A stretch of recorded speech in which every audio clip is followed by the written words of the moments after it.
제가 오늘은 엉뚱한 질문을 하나 드리면서 말씀을 시작하려고 합니다. 여러분들은 중고등학교 시절 학교에서 배운 과목들 중에서 혹시 수학을 좋아하셨습니까? 많이들 좋아하셨네요. 수학처럼 학생들에게 사실은 인기 없는 과목이 없습니다. 수포자라는 말이 있습니다. 들어보셨나요? 수학을 포기한 자라는 말이 만들어질 정도입니다. 그래서 많은 학생들이 수학이 없는 세상을 꿈꾸곤 합니다. 저희 집에도 한 명 있습니다. 그런데 아무리 우리가 수학을 싫어해도 우리는 수학 없이는 살아갈 수가 없습니다. 수학은 우리의 일상에 깊이 스며들어 있는 생활의 한 부분이기 때문입니다. 우리가 사용하는 대부분의 것들에는 다 수학적인 원리와 사고가 담겨 있습니다. 요리에도 수학이 담겨 있고, 커피에도 수학이 있으며, 날씨에도 수학이 있고, 우리가 매일 지내는 건물에도 수학이 있습니다. 예를 들어서 수학은 우리가 사랑하는 음악과 굉장히 깊이 연관되어 있습니다. 피아노나 바이올린과 같이 줄을 사용하는 악기들은 수학의 발전으로 만들어졌다고 해도 과언이 아닙니다. 지금 이 자리에 전문가들이 다 계신데 제가 조금 설명해 드리겠습니다. 이러한 악기들의 줄을 보시면 끝으로 갈수록 좁게 모아집니다. 이것은 수학적인 원리에 따른 것입니다. 본래 줄의 간격보다 반으로 좁게 줄이면 본래의 음보다 8도 높게 소리가 납니다. 또한 3분의 1로까지 줄이면 원래의 음보다 5도 높은 음이 나게 되어 있습니다. 장로님 맞나요? 네. 이러한 원리를 발견한 사람은 고대 그리스의 수학자였던 피타고라스라는 사람이었습니다.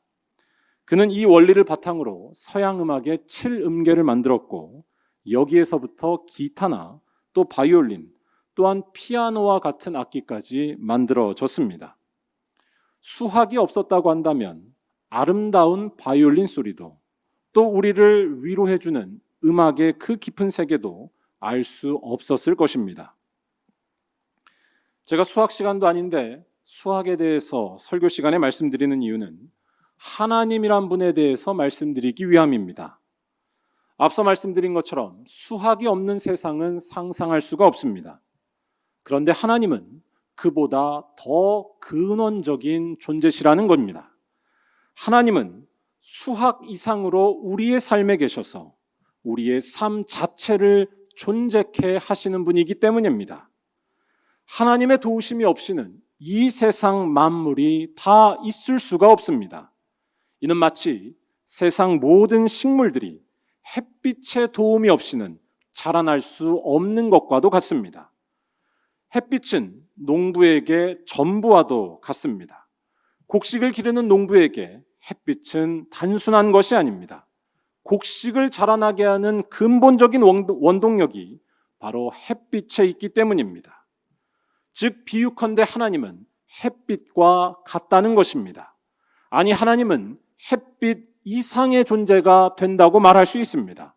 우리들의 모든 것들이 다 하나님의 은혜에 기대어 있기 때문입니다. 이것은 우리가 이 세상에 어떻게 태어났는지만 생각해봐도 잘 알 수 있습니다. 우리들의 생명이 태어날 때에 우리 스스로가 관여한 것은 전혀 없습니다. 생명은 우리들 자신에게서 나온 것이 아니고 처음부터 외부에 의존해 있었다는 것입니다. 처음부터 하나님의 은총으로 존재하게 된 것이 우리의 생명이고 우리의 삶이라는 말씀입니다. 이와 같은 사실을 깊이 깨달아가는 것이 바로 신앙의 능력입니다. 하나님을 안다고 하는 것은 내 삶의 근원을 알게 되는 일이기 때문입니다. 그리고 이와 같은 사실에 눈 뜰 때에야 우리는 비로소 하나님 앞에 감사를 드릴 수 있다는 것입니다. 감사라고 하는 것은 단순히 나의 어떤 바램이나 소원이 이루어졌기 때문에 하는 일이 아닙니다. 진정한 감사라고 하는 것은 우리의 삶 자체가 하나님께 기대어 있음을 알 때에 할 수 있는 믿음의 깊은 능력이라는 말씀입니다. 예를 들어서 시편 136편을 잘 읽어보시기 바랍니다. 시편 136편은 처음부터 끝까지 모든 구절들에 감사라는 말이 들어가는 시편입니다. 그런데 여기에서 시편 저자는 감사의 이유를 단 한 가지로 반복해서 말하고 있습니다. 여호와의 인자하심이 영원토록 함께하기 때문이라는 것입니다. 여호와의 영원하신 인자하심 때문에 자기의 삶이 존재할 수 있게 되었다는 것입니다. 우리 다 함께 이와 같은 사실을 노래하는 시편 136편 23절에서부터 25절까지를 읽어보겠습니다. 우리를 비천한 가운데에서도 기억해 주신 이에게 감사하라. 그 인자하심이 영원함이로다. 우리를 우리의 대적에게서 건지신 이에게 감사하라. 그 인자하심이 영원함이로다. 모든 육체에게 먹을 것을 주신 이에게 감사하라. 그 인자하심이 영원함이로다. 아멘. 오늘 우리가 읽은 말씀에 나오는 나병 환자 한 사람도 이와 같은 감사를 드린 사람입니다. 10사람의 나병 환자가 예수님을 통해서 고침을 받았습니다. 그런데 이 중에 단 한 사람만이 예수님께 나와 감사를 드렸습니다. 그 이유는 그가 병 고침 받는 이 일 속에서 새로운 세계에 대해 눈을 떴기 때문이었습니다. 바로 예수 안에 있는 하나님의 은혜와 사랑이 자기를 살게 하는 근본적인 힘이자 모든 생명의 근원이라는 사실을 깨닫게 된 일이었습니다. 오늘 말씀에서 예수께서는 10명의 나병 환자를 만나십니다. 나병 환자는 이스라엘 사회에서 천대받는 이들이었습니다. 나병은 몸만 아프게 하는 병이 아니었습니다. 나병에 걸리면 사람들에게서 격리된 채 따로 살아야만 했습니다. 하나님께서 버린 자들이라는 이름 아래 몸의 아픔만이 아니라 마음의 아픔까지 가지고서 비참하게 살아가야 하는 것이 그들의 운명이었습니다. 이러한 그들은 어느 날 예수님을 만납니다. 13절에서 그들은 지나가는 예수님을 향해 간절히 부르짖습니다. 예수 선생님이여, 우리를 불쌍히 여기소서. 나병에 걸려있는 자신들을 보시고 자비를 베풀어 달라는 간청을 하는 것이었습니다.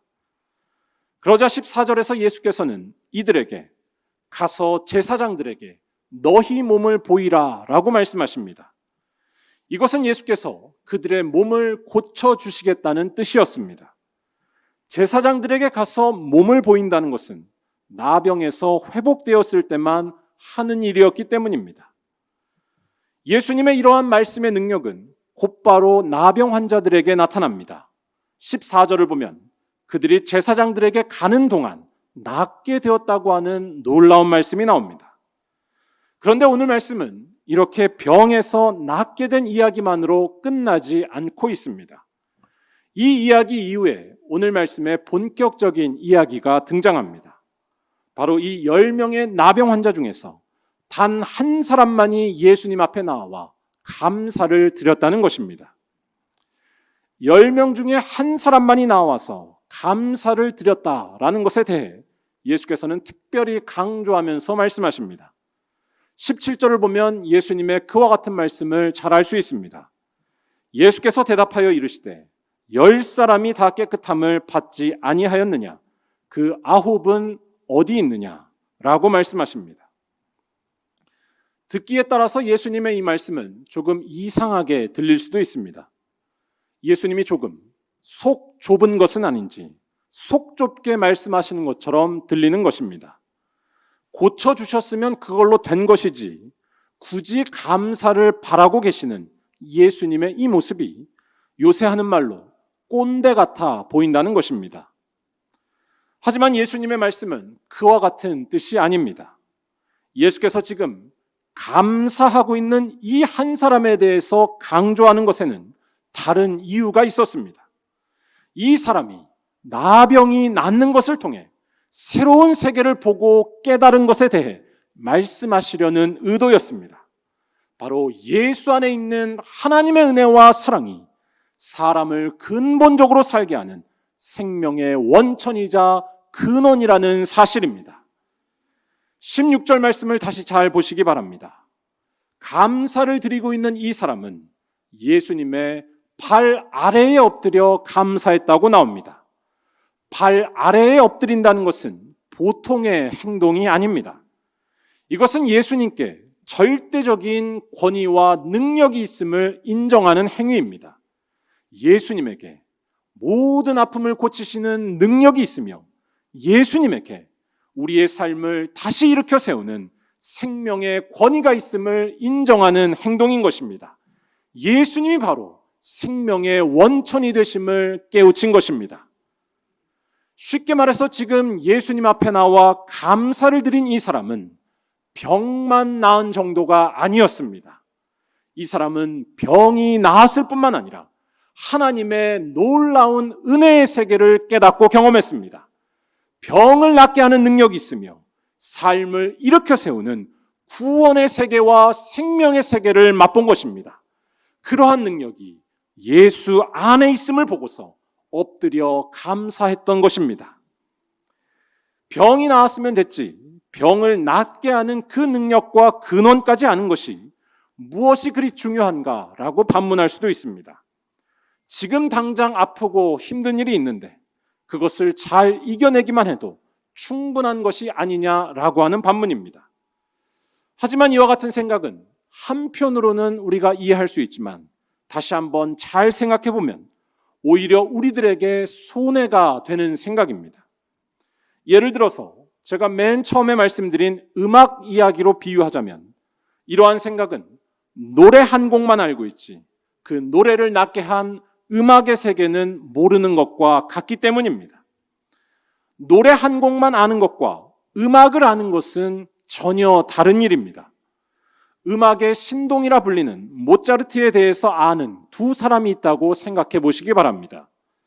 한 사람은 모차르트가 지은 자장가 하나만 아는 사람입니다. 반면에 다른 한 사람은 모차르트의 전곡을 외우면서 그의 음악 세계 자체를 즐기는 사람입니다. 이 둘 중에서 과연 누가 더 풍성한 기쁨을 누릴지는 물어보나 마나입니다.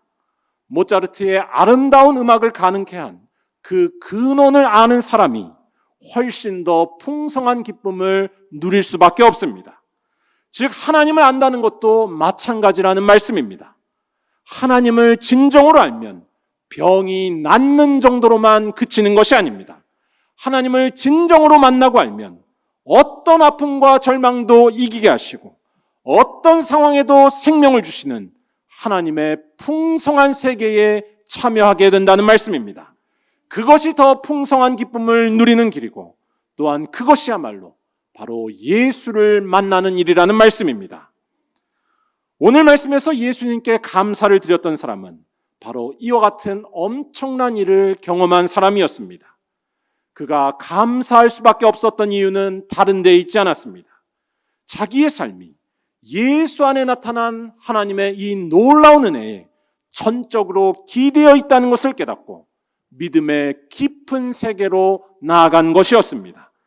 예수 안에 있는 하나님의 놀라우신 은혜를 날마다 깨달을 때에 어떤 상황에서도 감사의 충만한 능력이 넘치게 될 줄로 믿습니다.